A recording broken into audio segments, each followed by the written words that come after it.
Mening ismim Zulayho. Yoshligimdanoq oilaga, qadriyatga, iffatga katta ahamiyat berib katta bo'ldim.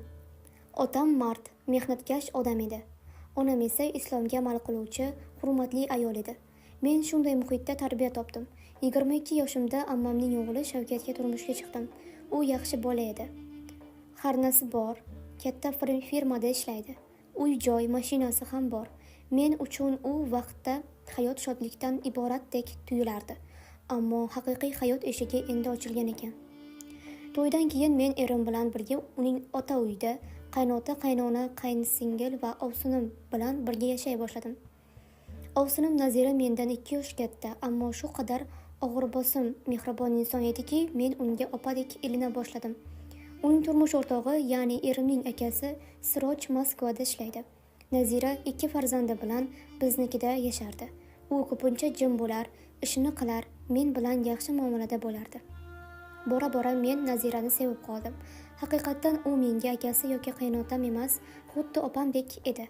Bir kun Nazira ham ishlash niyatida ekanligini aytdi.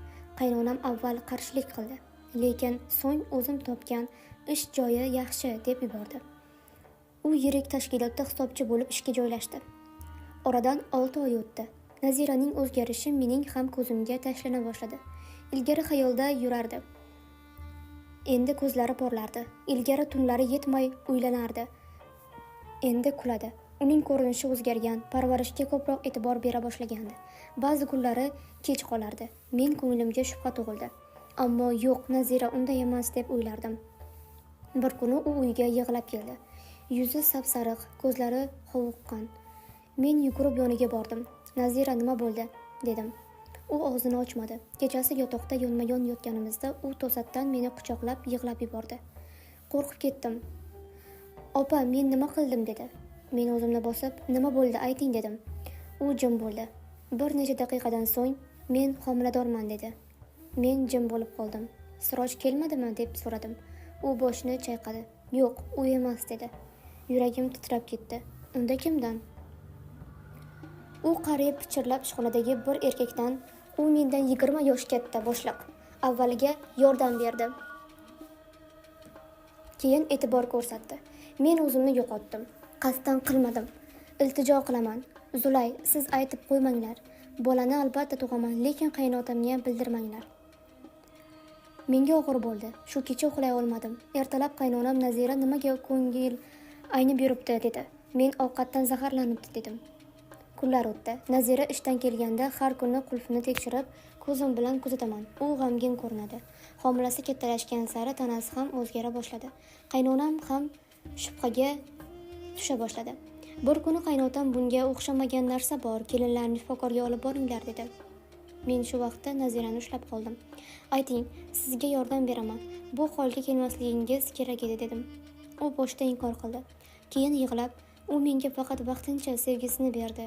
Endi esa chetga tortilyapti. Men esa bir haftadan keyin tug'aman dedi. Bu vaqtda Nazira tug'ish arafasida edi. Ushbu holatni yashira olmasdi. Bir kecha to'satdan og'rig'i kelib qoldi. Men shifoxonaga boringlar deb qaynotamni ogohlantirdim. Ular Nazirani kasalxonaga olib borishdi. Ertasiga telefonda menga Nazira tuqqanini, bola sog'-salomat ekanini aytdi. Lekin qaynonamning yuzida shubha paydo bo'lgach, chunki bola umuman Sirojga o'xshamasdi. Shundan so'ng tadqiqot boshlandi. DNA analizi qilindi va shu yerda achinarli haqiqat oshkor bo'ldi. Bola Sirojniki emas edi. Bu xonadonda to'fon bo'ldi. Qaynotam qo'l ko'tardi. Nazira yig'lab, "Men kechirim so'rayman, meni tashlab ketmanglar" deb ilojsiz aylandi. Shavkat mening erim ham jim, o'zini ham aybdor his qilardi. Axir u akasi bilan yuzma-yuz bo'lishga majbur bo'ldi. Siroj Moskvaning o'zidan qaytib keldi. Bolani ko'rdi. Nazira unga qo'llarini ochib, "Sensiz yolg'iz men xato qildim" dedi. Siroj gapirmadi. U bolani ko'tardi, qaradi. Keyin Naziraga, "Men buni kechira olmayman. Faqat bolaga otalik qilishim mumkin" dedi. Nazira bolasi bilan uydan chiqarildi. Men buncha dardni ko'rganimdan keyin onamning uyiga ketdim. Shavkat meni to'xtatmadi. Uning ham qalbi parchalangan edi. Men onamnikiga qaytib kelganimda meni ko'rgan onalarim nima bo'lganini so'rashga jur'at qila olishmasdi. Hech kim mening ko'zlarimdagi tun-u kun yig'idan qoraygan halqalarni, lablarimdagi shipshiq shilimshiqni, jimjitlikni ocha olmasdi. Men ovsinimning qilgan gunohidan ko'ra uning aybi uchun qiynalib yashayotganimga o'kinardim. Er-xotinlikda ishonch qolmagandi. Shavkat u kunlarda menga bir marta qo'ng'iroq qildi. Balki sen to'g'ri qilding, balki bizga vaqt kerakdir, dedi. Men vaqt emas, yurak kerak edi demoqchi bo'ldim, ammo tildan chiqmadi. Nazira esa farzandi bilan hech qayerga bora olmadi. Uning ota uyi ham unga eshikni ochmadi. Yolg'iz poytaxtning bir chetidagi norasmiy uylardan birida vaqtincha yashay boshladi. Undan ko'nglim qolmagandi. Aksincha unga mehrim oyimdan ham ko'proq ortgandi. Chunki u yiqildi va yana tiklanishga urinayotgan edi. Men u bilan yashirincha xabarlashib turdim. Bir kuni tunda Nazira meni chaqirdi. Unga bola bilan yordam kerak ekan. Shoshilib bordim. U uyida non yo'q. Gaz ham yo'q. Bola yig'layotgan ekan. Men unga ovqat, pampers va shunchaki odam kerakligini tushundim. U meni ko'rib yig'lab yubordi. Quchoqlashib turdik. U shivirlab, "Men faqat sevgi istadim. Menga shunchaki bir gap kerak edi. Sen borsan, men borman" degan dedi. Men mingta odamning ichidan faqat bittasi sevgi berishi mumkin, ammo u ham senga tegishli bo'lmasligi mumkin dedim. Nazira hayotini yangi sahifadan boshladi va shifoxonada klinikning xizmatiga joylashdi. Bolasini boqib o'z kuchi bilan yashashga harakat qildi. Bolani tug'ilganidan so'ng 5 oy o'tdi. Shu vaqtda uning ishxonasidan o'sha boshliq yana paydo bo'ldi. Bu gal u bolani tan olmoqchi bo'lganini aytdi. Lekin Nazira unga "Sendan endi menga hech narsa kerak emas. Men yolg'iz ona bo'lishni tanladim. O'zimga ishonaman. Bolamni sensiz ham oyoqqa qo'yaman" dedi. Men esa 1 yildan so'ng erim bilan ajrashdim. Ajrashuv oson kechmadi. Sud, gap-so'z hamma Nazirani la'natlardi. Men esa undan himoya qildim. U gunoh qilgan bo'lsa ham gunohini yashirishni emas, tan olib undan tozalanishni tanladi dedim.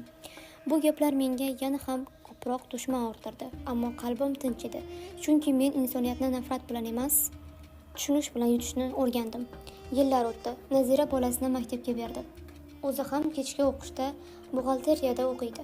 Men esa qaytadan hayot qurdim. Endi bir maktabda psixolog bo'lib ishlayman. Har bir qizga aytaman, yolg'izlikdan qo'rqma, o'zingni yo'qotma. Qalbingda kimdir bo'lishdan avval ruhingni o'zing bo'l. Bir kuni Nazira bilan bog'da uchrashdik. U bolasi bilan birga kelgandi. Bolasi meni Zulayxa xola deb quchoqlab yubordi. Men yig'lab yubordim. Nazira qulog'imga shivirlab, "Meni faqat sen tushunding."